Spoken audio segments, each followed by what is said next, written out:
को लिए हुए, जो गम की बीमारियों से मर रहा था, जो दुख और पीड़ाओं से मनुष्य के हृदय घात हुई थी, सब घावों से बढ़कर जो घाव है मनुष्य की आंतरिक जो घाव और मनुष्य की गम की बीमारी, और इस संसार में सब घावों का इलाज हो सकता है, लेकिन मनुष्य को यदि सदमा और उसकी गम की बीमारी लग जाए।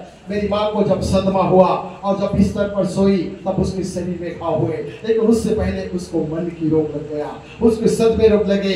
मेरे पिता की गम ने उसे एक जिंदा लाश बना दिया। मेरी माँ कोमे में चली गई, उसके शरीर पर घाव बाद में बने, लेकिन उससे पहले उसके हृदय में घाव आ गया। उस घाव को लेने के लिए प्रभु यीशु मसीह ने अपने सीनों पर भाला खाया। ये उसकी जान का घाव है मसीह में प्रियो, और हर एक मानव जाति के तमाम इस संसार के पापों को उठाने के लिए प्रभु यीशु मसीह के शरीर को घावों से, कोड़ों के मार से छल्ले छल्ले कर दिया। उसके रक्त शरीर के जमीन पर बहते थे, उसके बूंद बूंद लहू की धारा से जो मनुष्य की आकृति जो उस मिट्टी से बनाई गई थी, उस मिट्टी को पवित्र कर दिया, और पाप के दास से ये भूमि का श्राप टूट गए, और मनुष्य की आकृति मिट्टी थी, उस मिट्टी का जीवन को भी एक पवित्र आत्मा का जीवन मिल गया।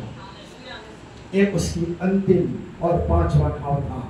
इसीलिए कहा गया है, इसलिए ये बातें हम परमेश्वर के पवित्र वचन से नहीं कर रहे हैं, इस परमेश्वर के पवित्र वचन को सत्य ठहराने के लिए वेदों में लिखी गई बातों को हम बात कर रहे हैं कि वेदों ने परमेश्वर के पवित्र वचन को सत्य ठहराया है कि परमेश्वर का पवित्र वचन ही है तो इस संसार में जीवित परमेश्वर बनकर के आया।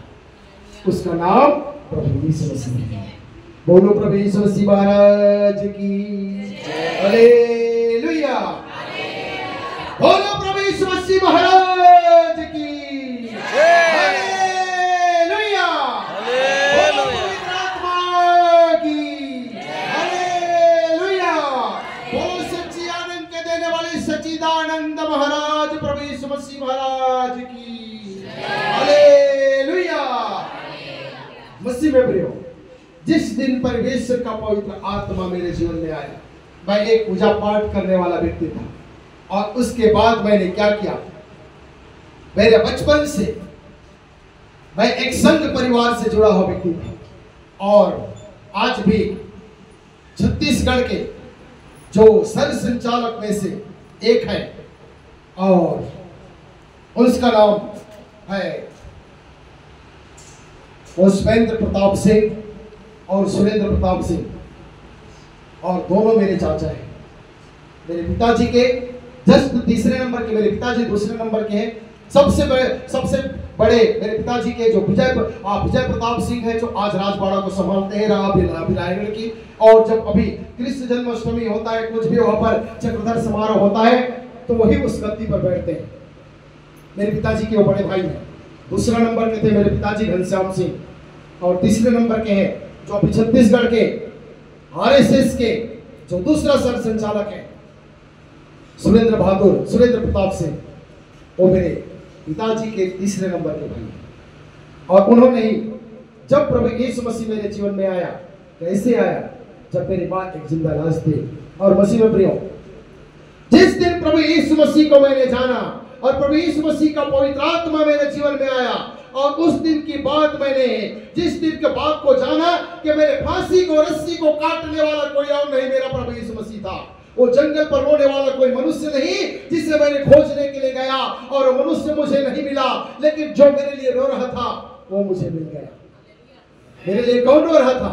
मेरा प्रभु यीशु मसीह रो रहे थे। आज जो कोई इस दुनिया में नाश होता है, कोई भी इस दुनिया में कोई उद्धार पाए बिना मर जाता है, और उद्धार पाए बिना इस दुनिया में जिसका जी आत्मा नाश होता है, उसके लिए मेरा प्रभु रोता है। आज मैं भी इस दुनिया में नाश हो रहा था, मेरा प्रभु रो रहा था, और मैंने उसको पुकारा, यदि संसार में कोई ईश्वर है तो तू आ जाकर मुझे बचा ले, और मेरा प्रभु मुझे बचाने के लिए आ गया। और वो मेरा सच्चा परमेश्वर है, जो आकाश और पृथ्वी का सृजनहार, जिसने मुझे मेरी माता के गर्भ में रचा, वो मेरा परमेश्वर मुझे बचाने के लिए आ गया। और मसीह में प्रियो, और आज इस दशा में, आज इस जगह में भी परमेश्वर अपने इस दास को लेकर के आया। और मसीह में प्रियो, हम बच्चों के साथ कुछ बातों को करेंगे। उसके बाद मेरे जीवन की जो घटनाएं हुई उस घटनाओं को हम देखेंगे और कैसे परमेश्वर के अनुग्रह मेरे जीवन में आया। हम वचन के साथ बात करते करते इस बातों को देखेंगे। हालेलुया। तो मेरे साथ आप लोग परमेश्वर के पवित्र वचन में निकालेंगे यशायाह की पुस्तक उसका 60 अध्याय और उसका 1 पद को पढ़ेंगे और परमेश्वर के पवित्र वचन जिसके द्वारा मेरे जीवन में आया। और मसीह में प्रियो, और जब मैं इस बातों को जाना और जब परमेश्वर का अनुग्रह मेरे जीवन में हुआ और मेरी माँ को हमने बहुत से हॉस्पिटलों में लेकर के दिखाए, उसके घाव कहीं पर ठीक नहीं हुए। हमने टाटा मेमोरियल हॉस्पिटल में, जब टाटा मेमोरियल हॉस्पिटल जो बॉम्बे का सबसे बड़ा हॉस्पिटल है जिसमें 700 कैंसर के डॉक्टर पाए जाते हैं और वहां पर 10,000 स्टाफ काम करते हैं, उस हॉस्पिटल में मेरी माँ को लेकर के जाया गया।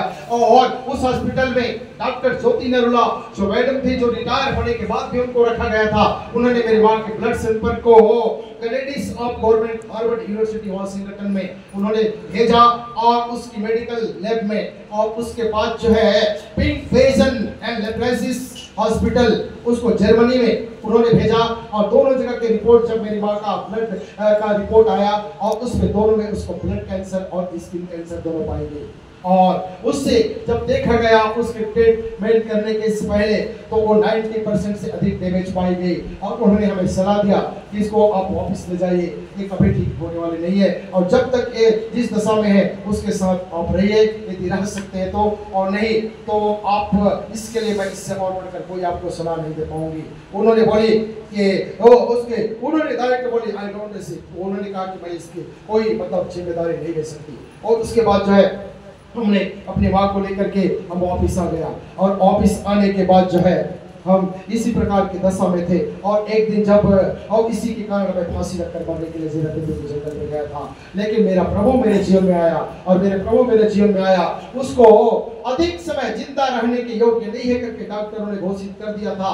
लेकिन मसीह में प्रियो, मेरी माँ 1 साल तक जीवित रही और 1 साल के दरमियान जब 16 फरवरी 2003 को मेरे पिता घर छोड़ करके गए थे और उसके बाद मेरी माँ जो है 1 साल के दौरान इतनी बड़ी बीमारी में जूझ गई और उसके शरीर में घाव हो गए और इतने उस मृत्यु के काल में वो चला गया। मसीह में प्रियो, मेरे घर में कोई भी व्यक्ति 50 साल की उम्र तक जीवित नहीं रहता था। हर साल जो है हर पीढ़ी में अल्प आयु में सबकी मृत्यु हो जाती थी और उस घर में पुरुष वर्गों की ही मृत्यु होता था और स्त्री वर्ग जो है उस घर में विधवा के जीवन गुजारते थे। और मसीह में प्रियो, और उसके देश में मेरे पिताजी 42 साल की उम्र में जो है मेरी माँ की स्थिति इस प्रकार की हुई, हालात को देखते हुए, और मेरे पिताजी जब उस समय जब वो 34 साल की उम्र के थे उन्होंने घर छोड़ करके चला गया और आज तक वापिस नहीं आए। और इस हालात पर मैं बहुत ही निराशा और दुख और पीड़ाओं में मेरा जीवन बीतता था। जिस बिस्तर पर मैं सोया रहता था वो बिस्तर मेरे आंसुओं से भीगते थे। लेकिन मसीह में प्रियो, आप समझ लो कि जिसका पिता घर छोड़कर चला जाए और जिसकी माँ उस हालात पर आ जाए और यदि उसका एक ही बेटा हो तो वो उसका जीवन में क्या बीतेगा। मेरा जीवन में मैंने इस बातों को बहुत गंभीरता से मैंने देखा है। और मसीह में प्रियो, जब देख रहा था इस प्रकार की हालात और ऐसी स्थितियों में, और जिस दिन मैंने एक रात्रि का समय था और उस दिन जिस दिन परमेश्वर का पवित्र वचन मेरे जीवन में आया और मैंने उससे पुकारा कि यदि तो यीशु को प्रभु जानकर अंगीकार करे और मन से विश्वास करे कि परमेश्वर ने से मुर्दों में से जिलाया तो निश्चय ही उद्धार पाएगा। और यहाँ पर एक बात लिखी हुई है कि परमेश्वर ने उसे मुर्दों में से जिलाया तो तू निश्चय उद्धार पाएगा। मैं एक पुजारी व्यक्ति हूं, मैं जितने भी संसार में जो स्वर्ग से फेंका गया, लूसीफर के 7/1 भाग इस दुनिया में 33 कोटि स्वर्ग से गिराए गए, मैं सभी का पूजा करता था। लेकिन उन लोगों में किसी के पास ये सामर्थ्य नहीं थी कि मुझे मौत से बचाए। उनमें किसी के पास ये शक्ति नहीं थी कि मेरी मां के कैंसर की बीमारी को दूर करे। उनमें से किसी के पास ये शक्ति नहीं था कि मेरे पिता के बारे में कोई भी खोज खबर दे। मसीह में प्रियो, जब एक दिन मैं परमेश्वर का वचन मेरे जीवन में आया, मैं रात्रि के समय उस वचन को दोहरा रहा था और मेरे शरीर पूरा आग हो गए। मैं एक आत्मा के सामर्थ्य से भरने लगा और मेरा जमीन पर जो बैठा था वहां से मेरे शरीर ऑटोमेटिक उठने लगे और इस प्रकार की हालात को मैं महसूस करने लगा।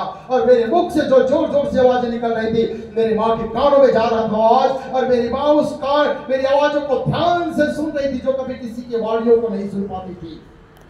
और जोर जोर से उसकी आवाज कानों में गूंजने लगे और उसके शरीर का रोम रोम खड़ा हो गया और उसके शरीर के पूरे बाल जाड़े में खड़े होने के समान उसके शरीर के बाल खड़े हो गए और ऑटोमेटिक वो बिस्तर से जमीन पर गिर गई। और जमीन पर गिरने के बाद जो कुबड़ी हो चुकी थी उसके शरीर का उसका मेरुदंड का हड्डी उसी वक्त टूट गया और टूटने के बाद वो एक समान पूरा मुर्दे के समान जमीन पर पड़ गई। मैं इस बात को नहीं जानता था। हमारी दीदी सुबह आती थी और मेरी माँ का वो शांति दीदी सबसे पहले मेरी माँ को देखती थी। जब वो जा करके देखी मेरी माँ बिस्तर पर नहीं थी, वो जमीन पर गिर गई थी। और उन्होंने फिर उसके बाद जब देखे और मेरे माँ के बड़े माँ के पास दौड़ करके गई और दौड़ करके गई, उसके बाद आग जाग के बोलती है माँ बिस्तर पर नहीं है, जमीन पर गिर गई है। उसके बाद जब उन्होंने आ करके मेरी माँ को देखा तो और उसके देखा तो मेरी माँ कुबड़ी हो चुकी थी, ऐसे बिस्तर पर एक गट्ठे बांधे के समान सोया करती थी। और जब उसको जमीन पर गिरे हुए देखे तो मेरी माँ सीधी पड़ी हुई थी। और उसके बाद मेरी बड़ी माँ ने एक कपड़े को लाया, उसके ऊपर में ढक दिया और जब कपड़े को उसके ऊपर में ढक दी तो शांति दीदी समझ गई कि अब इसकी मृत्यु हो गई है और चिल्ला करके रोने लगी। और जब रोने लगी और मैं उसके रोने की आवाज को सुनकर बाहर निकला और जब मैं देखा तो मेरी माँ जमीन पर पड़ी हुई थी, उसके कपड़ा ढक दिया गया था। मसीह में प्रिय, मैं उस हालात को देख करके मैं इस बात को भली बात ही जानता हूँ कि जिसने अपने माता पिता खोया है उसके दुख और दर्दों को मैं जानता हूँ। एक तो मैं शुरू से मैं अपने पिता के साथ 5 साल रहा और 5 साल तक ही मैं अपने पिता के साथ रह पाया और मैं एक ऐसी दुखी इंसान था।